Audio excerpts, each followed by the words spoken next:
We have to do a really tight maneuver. You can see it drifted into the wrong lane completely. Right now it would be a very dangerous situation. It drives a little bit like a frightened, frustrated teenager at the moment. What we are showing you today is the most challenging environment that you can possibly use Autopilot in today. Tesla just put us to Autopilot jail. Tesla Autopilot in Europe is a mess. It definitely can't drive itself yet, which is why we have an experienced driver with us today. But even with its flaws, it's the best driving assistant you can get right now. Unlike most other cars, you can turn it on almost anywhere, even without proper lane markings, and it will navigate as far as Europe's strict regulations will allow. This car could drive much better with the latest full self-driving software, but thanks to regulators, we're stuck with basic Autopilot for now. Before we get the full self-driving update, I'm going to show you the biggest differences between the two, including the most dangerous mistakes and frustrating situations Autopilot can cause. Let's see if it's as bad as people say. As you can see, we are driving in live traffic. It's not on a highway, it's just a regular road. For now, it's a marked road, and we're driving completely on Autopilot. The driver isn't doing anything right now, only monitoring the car, which is essential at this point, because you can't just turn on Autopilot and stop paying attention. Newer Teslas, like this one, also have a driver-faced camera that's monitoring the driver for attention. Our driver has sunglasses on today, so I'm not sure how applicable that would be. But as you can see on the screen right now, Autopilot will nag you once in a while to touch the steering wheel, to just put your hand on it and apply slight pressure. As you can see, we're driving close to a pedestrian right now, and Autopilot used the brakes very heavily. It was really hard braking, which is something that probably wouldn't happen on the American FSD software. So what are the biggest differences between Autopilot and FSD? As you can see, Autopilot can handle straight and even curved roads to a certain extent. It can keep the car in its lane, which is very easy when it's a marked road, and you can turn it on almost anywhere. Like I said, you definitely don't have to be on a highway. So you can see a car is passing us right now. Autopilot didn't freak out. That's really good. This is a basic software, and it's included for free in every Tesla. You don't have to buy anything, you don't have to pay for anything. In contrast, full self-driving, the more advanced package, you have to pay a really hefty price for. You have to pay, I think, something like 8,000 USD at this point, and some points in the past, FSD used to cost even $15,000. As you can see, we're heading into a pretty big curve, which you can see on the screen that there was a sign saying Auto Steer Limited. And that's one of Europe's stupid regulations. Autopilot can't handle really steep curves or like big turns. No problem with that on FSD. Once we get to an intersection, Autopilot just stops working. It cannot handle intersections, it cannot handle overtaking another car, and it cannot do more advanced maneuvers. It just keeps you in the lane. And right now we're approaching an intersection, but since we're on the main road and the car to our right had to yield to us, Autopilot handled this intersection really well, better than I expected.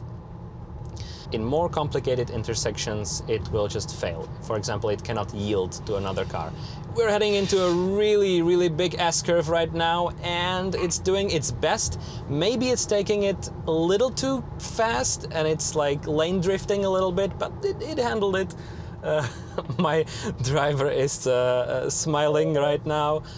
Yeah, because it was quite a wild ride, and we already got the Auto Steer Limited notification again. Right now we're entering a village, so we have to slow down to 50 kilometers an hour, and right now we had to disengage. Yeah, because it was just going too fast. So this was our first disengagement. Disengagement is when you have to take over the driving, which you can do at any time. The only thing, right now we're on autopilot again, which you can recognize by these two blue lines being on the screen and also the blue steering wheel. Wow, we just navigated a construction site pretty successfully, which is great. And right now we have a leading car that's turning to the right. Autopilot slowed down maybe a little too much, but I think it could be it could be marked as appropriate still, if you imagined someone who's just got their driver's license was sitting behind the wheel. So yeah, I would say it drives more like a teenager, but it drives pretty well. But the title of this video is something like that: Tesla Autopilot is horrible. So maybe we're going to see that right now, because we're approaching rails and it's gone past them without slowing down. I think it's no problem. I think it was a little bit illegal because in the Czech Republic you have to slow down considerably legally before you cross train tracks. But I think it was okay, in my opinion. Like, the car suspension handled that perfectly. So how does autopilot even work? Well, this car has 8 cameras all over. 3 of the cameras are looking forward. You have 2 cameras that are facing to the sides, and you also have 1 camera looking backwards that works like if you as a driver are looking into the back mirror. And as you can see on the screen here, the car provides you with an approximate visualization which tells you everything the car sees. Okay, we have a pedestrian trying to cross the street. The car like stopped but didn't quite let them. But I think it wasn't like such a bad reaction because there was no crosswalk and it wasn't unsafe. I didn't feel like we were going to run them over. I think it was like, all right, this is a pretty big curve. We have quite harsh braking here, but handled quite nicely still. Okay, so we're still driving through like a small European village. We're in the Czech Republic right now, pretty close to Prague. We're close to the medieval city of Kutná Hora, which we will definitely also test autopilot and later full self-driving in. But let me get back to what I was describing before. How does autopilot work? It just fuses the images from 8 camera streams into a 3D representation of the world. That means, if I were to explain it more simply, that the car uses the same things to drive as us humans do, which is its eyes, but it doesn't have just 2 eyes, it has 8 eyes, and it uses a central computer as a brain. It processes all the information and sees the world. That means, unlike other self-driving solutions, it doesn't have like pre-mapped versions of the world that have to be updated and constructed and programmed. It just sees the space for the first time as it's driving through it and navigates. It's a completely different technology than probably all of the competition uses nowadays, and it's just up to the advancement level of the software how good it will actually work. Like I said, big difference between autopilot, the basic version, and full self-driving. Full self-driving is available in the US and in Canada right now, and some regulators are already testing it in Europe, and it's probably gonna come here sometime in 2025. But we know how Germany works, we know how regulations work in Europe, and it might very well take even multiple years from now. Even though, oh my god, we're heading quite quickly into this curve, but now autopilot slowed down. Now it's giving us a chime. Yeah, it's handling the ride pretty nicely, as you can see. Okay. It's a little too harsh. It's not as intelligent as full self-driving, but it's doing an okay job. Why do I say it's terrible then? Well, it's terrible because this car would be capable of using FSD today, but we can't use it because of the regulations. We can't manually install it on the car. Recently, some Moldovian hackers actually managed to use FSD in Europe, I think for the first time, or at least one of the first times, and it handled European streets really well in Moldova. I'm probably gonna leave you a link in the description of this video where you can see that.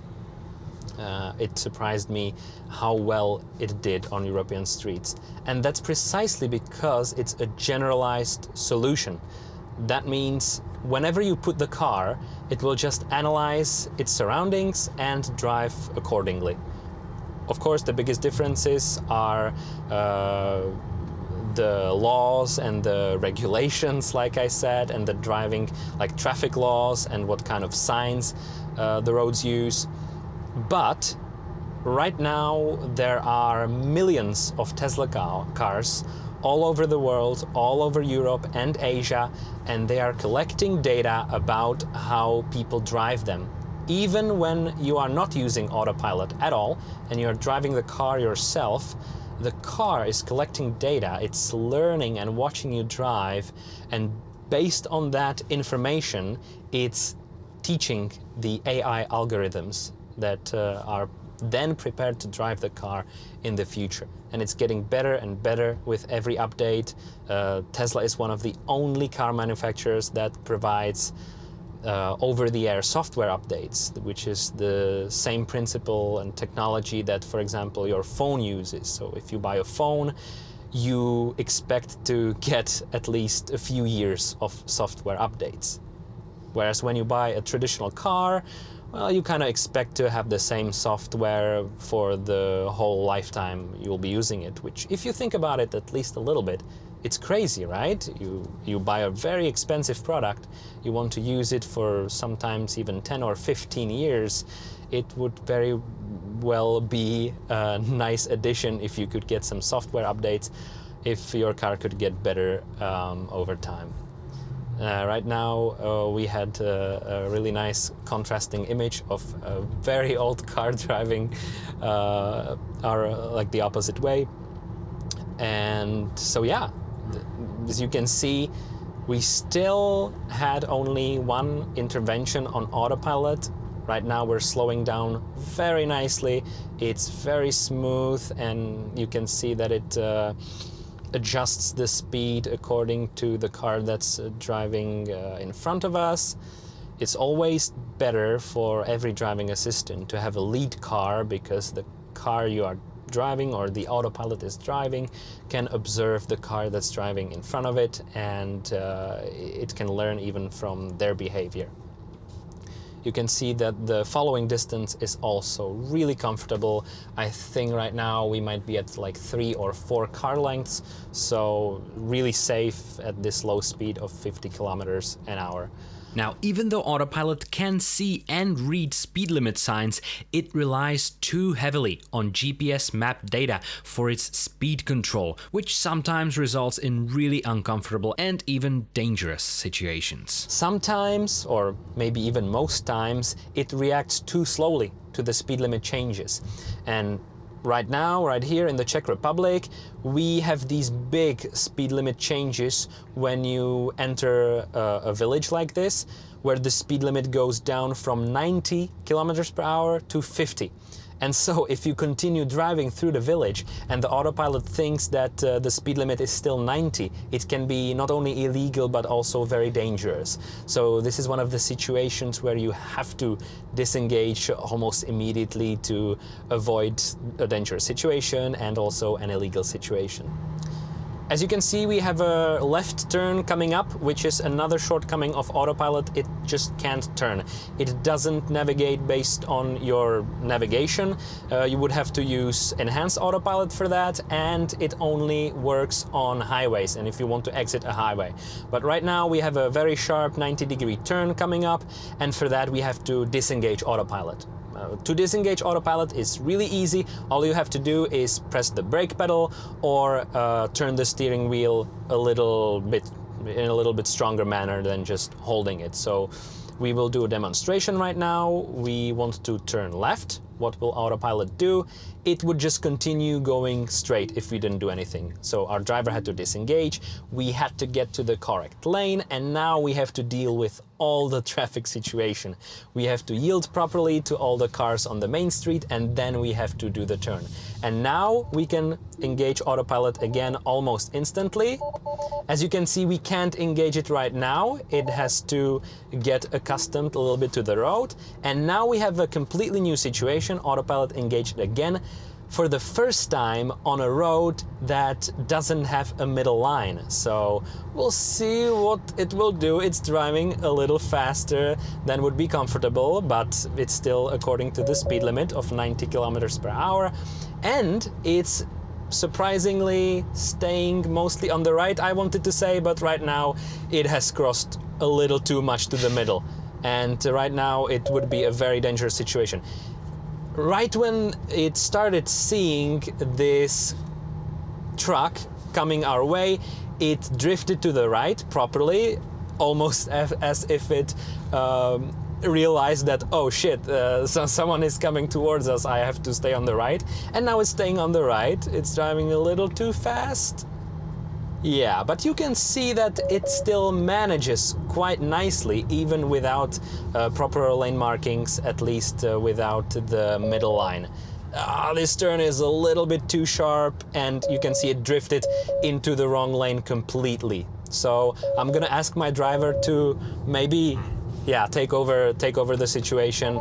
Don't worry, we weren't in any danger because we saw that no one is in front of us, but you can see that this could definitely have led to a really dangerous situation if you, for example, were not paying attention or relying too much on autopilot. And because my driver didn't take over soon enough when he was prompted by the car, Tesla just put us to autopilot jail, which just means you have to stop and start driving again to use autopilot, and if you do this repeatedly, you will be banned from using autopilot entirely.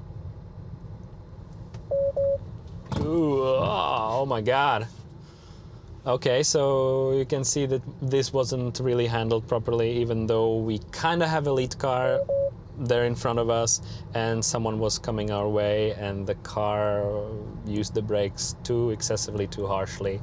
And yeah, it drives a little bit like a frightened, frustrated teenager at the moment. Whereas full self-driving already drives like a driver who has like 2-3 years of experience. And yeah, be prepared to take over. You can see the sign on the screen again. And right now we have a really interesting situation coming up where we have this big vehicle coming our way, and we have to do a really tight maneuver. Yeah, autopilot started braking like crazy, and it stopped in the middle of the road because it was just too scared of these big vehicles coming our way. So as you can see, also not really handled that well. It wasn't dangerous. It could have been dangerous if someone was driving behind us, but I think the car would take that into account and maybe not brake that harshly, but that's only speculation at this point. You can see that it doesn't have problems with... Whoa, okay. We had to take over there because it almost it just went too fast. It was too quick. We have another turn coming up. It's a right turn this time, so a little bit of an easier situation. But autopilot is still not gonna do it. But I think it's slowing down for the turn, isn't it? This was crossroad. Oh yeah, it's slowing down only for the crossroad. Yeah, just for safety. But as you can see, the navigation updated, and even though we wanted to go to the right, it just went on straight. So this is a really good demonstration of it not following the navigation route you have set in the car. Yeah, not too harsh, and this was perfect. So two like vans coming our way didn't really spook the car the way the tractors did, and because they're a little bit narrower, it just continued driving. Without lines. Yeah, without lines, exactly, or at least without a middle line. And now, right now it didn't handle this curve again. And I'm not really sure if it didn't handle the curve because we were going too quickly, or because of the regulations, or because of the autopilot software just not being good enough. So you have all of these problems. You definitely have to look over the car, look over how it's driving, and you have to be prepared to take over at any time. But what we are showing you today is the most challenging environment that you can possibly use autopilot in today. Mostly people use this, or the best use case for autopilot right now, of course, is highways, which we are going to take a look in upcoming videos. So definitely subscribe to the channel if you want to see that. You can see slowing down for the crossroads again. Perfect. And on highways, it handles them really nicely, and you have much less of these extreme events when you have to take over or where autopilot messes up. So you can see that Tesla is using this really agile approach, maybe a little bit controversial, in the sense that it makes you or allows you to use autopilot almost everywhere, even on roads where it isn't really that safe to use it without really strict supervision. But we have to say that Tesla makes it really clear that autopilot isn't completely autonomous and that you should be paying attention. And the software and hardware, it's also doing its best to make sure that you are paying attention. It can put you to autopilot jail, like you saw with our very practical example. It will always nag you to keep your hands on the wheel at all times, and the driver-faced camera will also monitor that you are doing your best to always be in control. And like I said, disengaging autopilot is also very easy and intuitive. All it takes is a little push of the brake pedal, or just taking over the wheel yourself. It will not fight you very hard. So what is actually autopilot best for? What's its use case right now? Like I said, the best use case is highways. In Europe, we have like a few hours between major cities. So for example, in the Czech Republic, when you go from Prague to Brno, or when you go from Prague to Ostrava, it's really easy to use autopilot 95, maybe 98% of the way there, and only take over when you need to exit the highway, or when you need to enter the highway or get to your destination, like the last few kilometers of the way. But if you have a whole day road trip, you can use autopilot most of the way, and it will really take a lot of the stress out of your driving, especially when you are in dense traffic, when the traffic is stopped on the highway and you go like 2-3 kilometers per hour. In that case, autopilot is really useful, and we will show you that situation in upcoming videos. So make sure to subscribe and watch our later videos, which will be definitely even more interesting and will show the best cases for autopilot. Today we wanted to show off the worst use cases on unmarked roads and what possible dangerous situations autopilot can get you into, and how you can take care of those situations, and that you basically have to supervise the system all the time. So like I said, autopilot right now is pretty horrible and can be horrifying in Europe, but can also be the best driving assistant there is right now, until we get the full self-driving package from Tesla, which, like I said, is only up to the European regulations. Hopefully we get it soon, and until that, enjoy our Autopilot videos, our Autopilot stress tests, and if you have a Tesla yourself, let us know in the comments how Autopilot has been working for you in Europe, or if you are US based, you can let us know if you are already using the full self-driving software and how big the jump from Autopilot to FSD really is.